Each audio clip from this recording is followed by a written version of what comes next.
Hello guys, welcome to my YouTube channel. आप सभी देख रहे हो आपका अपना YouTube channel we are junior. दोस्तों, चैनल पे नए हो, चैनल को सब्सक्राइब कर लो ताकि नए वीडियो की नोटिफिकेशन आपको मिलती रहे।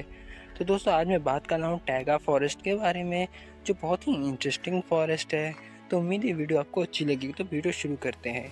तो टैगा फॉरेस्ट, जिसे अमेरिका में बोरियल वन या हिमवन के नाम से भी जाना जाता है, यहाँ की जो विशेषता है वो यहाँ के शंकुधारी वन है, जिनमें ज़्यादातर चीड़, स्प्रूस और लाट शामिल है। टैगा वन को दुनिया का सबसे बड़ा भूमि बायोम कहा जाता है। अब बात करते हैं इसके और विशेषताओं के बारे में। ये कई देशों में फैला हुआ या उत्तरी अमेरिका के कुछ राज्य को कवर करता है। इसके अलावा ये यूरेशिया में स्वीडन, फिनलैंड और पश्चिम में करलिया से लेकर प्रशांत महासागर, नॉर्वे, एस्टोनिया और रूस तक को कवर कर लेता है। यह 17 मिलियन वर्ग किलोमीटर तक फैला हुआ है। ये मतलब ये पृथ्वी की 11.5% भूमि क्षेत्र को कवर करता है। तो मीन्स इसका कवरिंग क्षेत्र बहुत ज़्यादा है। इसका बाद इसका सबसे बड़ा जो इलाका है वो आपको रूस और कनाडा में देखने को मिलेगा। मीन्स अधिकतर इसके जो हिस्से हैं वो रूस और कनाडा में है।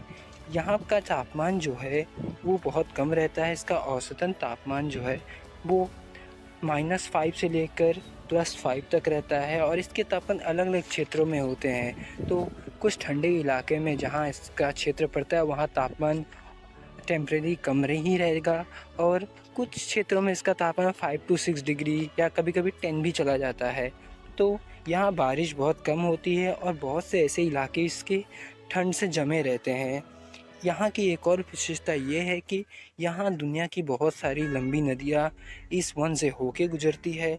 यहाँ पे बहुत सारे पेड़ मिलते हैं, जिससे छोटे पत्ते वाले पेड़ होते हैं। इसमें संटी, एल्डर, वीलो, चिनार। टैंगा के दक्षिणी हिस्से में ओक, मैपल, एलम जैसे पेड़ मिलते हैं। लेकिन इसकी जो स्पेशलिटी है वो शंकुधारी जंगलों का है। मीन्स यहाँ पे थोड़े कांटेदार पौधे भी आपको देखने को मिलेंगे। यहाँ जानवरों की प्रजाति कम पाई जाती है, क्योंकि यहाँ पे क्या होता है, यहाँ के वातावरण की वजह से बहुत से जानवर यहाँ ज़्यादा सरवाइव नहीं कर पाते हैं, या तो खुद को इसके वातावरण के अनुसार ढाल नहीं पाते हैं, जिसकी वजह से यहाँ थोड़ी कम प्रजाति पाई जाती है। अगर प्रजातियों की बात करें तो स्तनधारी में इसमें 85 प्रजाति पाई जाती है। इसके अलावा मछलियों की सिर्फ 130 प्रजाति पाई जाती है। कीटों की यहाँ पे 32,000 प्रजाति पाई जाती है। और यहाँ मछलियों की में आपको lake white fish, round white fish, salmon आदि देखने को मिलेंगे। यहाँ पे 3,000 से ज़्यादा पक्षियों की प्रजाति पाई जाती है। लेकिन जब ज़्यादा ठंड होती है तो सिर्फ 30 प्रजाति आपको यहाँ देखने को मिलेगी, जिसमें गोल्डन ईगल आपको देखने को मिलेंगे और कुछ ऐसे पक्षियाँ हैं जो अपना जीवन यापन यहाँ पे ठंड के बावजूद वो कर लेते हैं, सरवाइव कर जाते हैं। ये वन बहुत ही खूबसूरत है, लेकिन यहाँ के जानवरों के लिए चैलेंज से भरा हुआ है। यहाँ पे पेड़ों की प्रजाति पाई जाती है, लेकिन वहाँ शंकुधर पौधे ज़्यादा मिलते हैं। इसके अलावा यहाँ कुछ प्राकृतिक प्रॉब्लम भी चल रही है और कुछ ह्यूमन एक्टिविटी की वजह से भी यहाँ की जो हालत है थोड़ी ख़राब हो रही है। यहाँ पे कभी कभी आग लग जाती है, पता नहीं वो प्राकृतिक की वजह से लगती है किसी ह्यूमन की वजह से लग रही है। यहाँ के अधिकतर हिस्सों की लकड़ियाँ काटी जाती है और जिसकी वजह से ये जंगल और छोटा हो रहा है। और यहाँ पे अधिकांश इलाकों में कुछ ना कुछ ह्यूमन एक्टिविटी होती रहती है, जो यहाँ के बैलेंस को बिगाड़ती है और यहाँ के जानवरों के लिए भी मुसीबत पैदा करती है। एक तो यहाँ का वातावरण ऐसे ही बहुत ही चैलेंजिंग है, उसमें ह्यूमंस की वजह से यहाँ और परेशानी हो रही है। यहाँ के कुछ वनों से कुछ ऐसे पदार्थ बनाए जाते हैं जो अलग अलग देशों में निर्यात होते हैं, जिसकी वजह से यहाँ पे काम बहुत ज़्यादा होता है और नेचर का बैलेंस भी बिगड़ता है। इसी सब की वजह से ऐसा देखा जा रहा है कि यहाँ जो तापमान है वो बढ़ रहा है। मीन्स मैंने अपनी वीडियो की स्टार्टिंग में बताया कि कहीं कहीं तापमान 10 डिग्री तक पहुँच जाता है, तो वो ह्यूमन एक्टिविटी की वजह से ही होता है।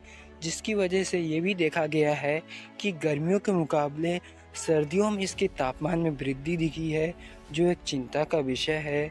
और सरकार थोड़ी कोशिश कर रही है कि इसे किसी तरह मेंटेन किया जाए और इसकी जो हालत ख़राब हो रही धीरे धीरे उसे हम किसी तरह सही कर दें, वरना इतना खूबसूरत और चैलेंजिंग जो वातावरण जो नेचर के बैलेंस को मेंटेन करता है वहाँ के लिए, वो ख़त्म हो जाएगा और जो बचे कुछ जीव हैं वो भी वहाँ से हट जाएंगे।